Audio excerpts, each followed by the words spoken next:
नमस्कार छात्र मित्रों, श्री स्वामीनारायण गुरुकुल चित्तल ई क्लास में आपका हार्दिक स्वागत है।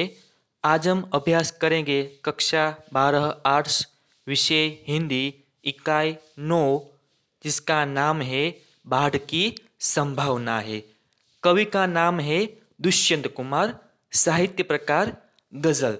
दोस्तों, पहले हम इस कवि काव्य का जो साहित्य प्रकार है गजल, इसके बारे में हम जानकारी प्राप्त करेंगे।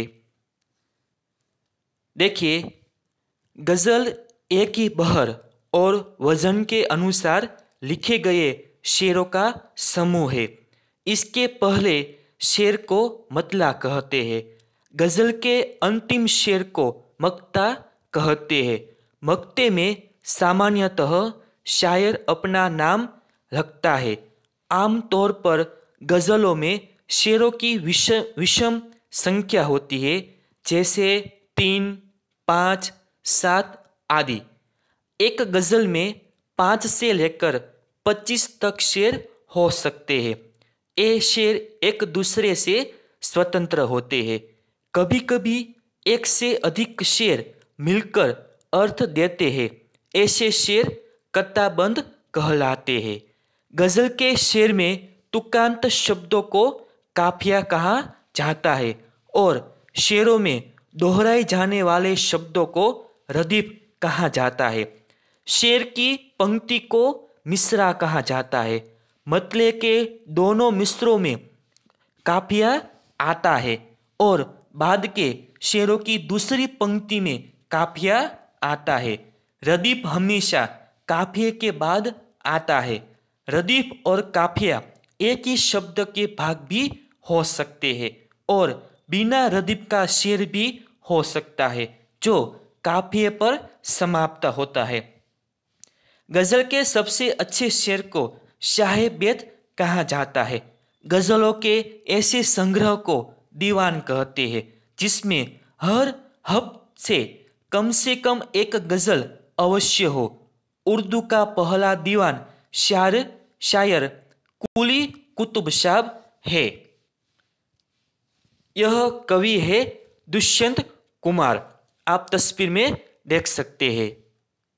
अब हम कवि के बारे में अभ्यास करेंगे। देखिए, कवि दुष्यंत कुमार। दुष्यंत कुमार का जन्म उत्तर प्रदेश में बिजनौर जनपद की तहसील नजीबाबाद के ग्राम राजपुर नवादा में हुआ था। जिस समय दुष्यंत कुमार ने साहित्य की दुनिया में अपने कदम रखे, उस समय भोपाल के 2 प्रगतिशील शायरों ताज भोपाली तथा केप भोपाली का गजलों की दुनिया पर राज था। हिंदी में भी उस समय अज्ञेय तथा गजानन माधव मुक्तिबोध की कठिन कविताओं का बोलबाला था। उस समय आम आदमी के लिए नागार्जुन तथा घुमिल जैसे कुछ कवि ही बच गए थे। इस समय सिर्फ 44 वर्ष के जीवन में दुष्यंत कुमार ने अपार ख्याति अर्जित की। उनके पिता का नाम भगवत सहाय और माता का नाम रामकिशोरी देवी था। प्रारंभिक शिक्षा गांव की पाठशाला गीतकार इंद्रदेव भारती के पिता चिरंजीव लाल के सानिध्य में तथा माध्यमिक शिक्षा नहटोर हाई स्कूल और चंदोसी इंटरमीडिएट से हुई। 10वीं कक्षा से कविता लिखना प्रारंभ कर दिया। इंटरमीडिएट करने के दौरान ही राजेश्वरी कौशिक से विवाह हुआ। इलाहाबाद विश्वविद्यालय से हिंदी में BA और MA किया। डॉक्टर धीरेन्द्र वर्मा और डॉक्टर रामकुमार वर्मा का सानिध्य प्राप्त हुआ। कथाकार कमलेश्वर और मार्कंडे तथा कवि मित्रों धर्मवीर भारती, विजयदेव नारायण शाही आदि के संपर्क से साहित्यिक अभिरुचि को नया आयाम मिला। कृतियां है एक कंठ विस्पाई काव्य नाटक और मसीहा मर गया नाटक है। सूर्य का स्वागत, आवाजों के घेरे, जलते हुए वन का बसंत काव्य संग्रह है। छोटे छोटे सवाल, आंगन में एक वृक्ष, दोहरी जिंदगी उपन्यास है। मन के कोण लघु कथाएं, साये में धूप गजल संग्रह है। अब हम काव्य के बारे में जानकारी प्राप्त करते हैं। तो पहले इस गजल का सरल अर्थ मैं आपको बताता हूं, आप ध्यान से सुनिए। दुष्यंत कुमार ने गजलकार के रूप में नए नए प्रयोग किए हैं। उन्होंने गजल को परंपरागत प्रतिमाओं से अलग कर उसे सामाजिक राजनीतिक यथार्थ को प्रस्तुत करने का सफल माध्यम बनाया। प्रस्तुत गजल में समसामयिक जीवन में मानव की स्थिति का सुंदर चित्रण किया गया है। इस गजल के माध्यम से कवि ने बताया है कि देश की जनता में उदासी का माहौल है। जरूरतमंद को सरकारी सहायता नहीं मिल पाती। लोगों में जन विरोधी नीतियों और योजनाओं का विरोध करने का साहस नहीं है। जिनमें कुछ कर गुजरने की इच्छा है, उन्हें उसका मौका नहीं दिया जा सकता।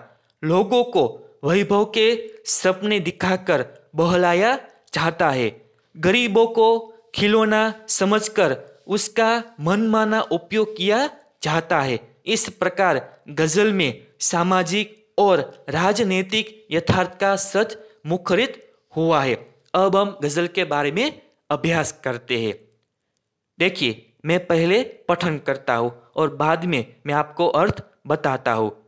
बाढ़ की संभावनाएं सामने है, बाढ़ की संभावनाएं सामने है और नदियों के किनारे घर बने हैं।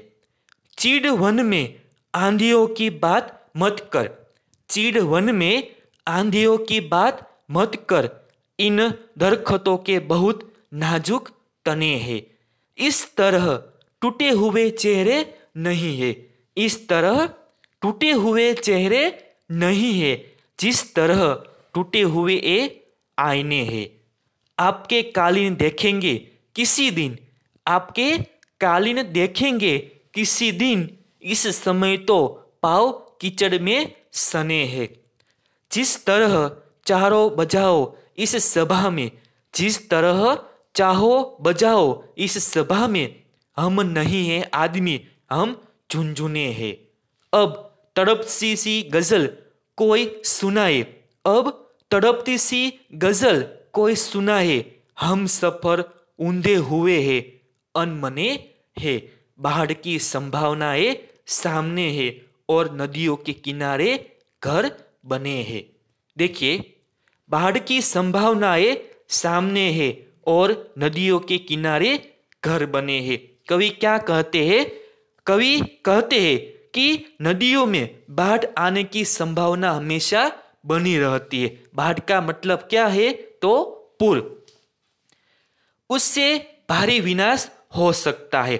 पर नदियों के किनारे ही लोगों के घर बने हैं, फिर भी लोग वहां अपने घरों में निश्चिंत होकर रहते हैं। वे कहना चाहते हैं कि बाढ़ एक प्राकृतिक आपदा है। प्राकृतिक आपदा से डरकर कोई अपना घर बार छोड़कर क्यों चला जाए? दूसरा शेर है, चीड़ वन में आंधियों की बात मत कर, इन दरख्तों के बहुत नाजुक तने हैं।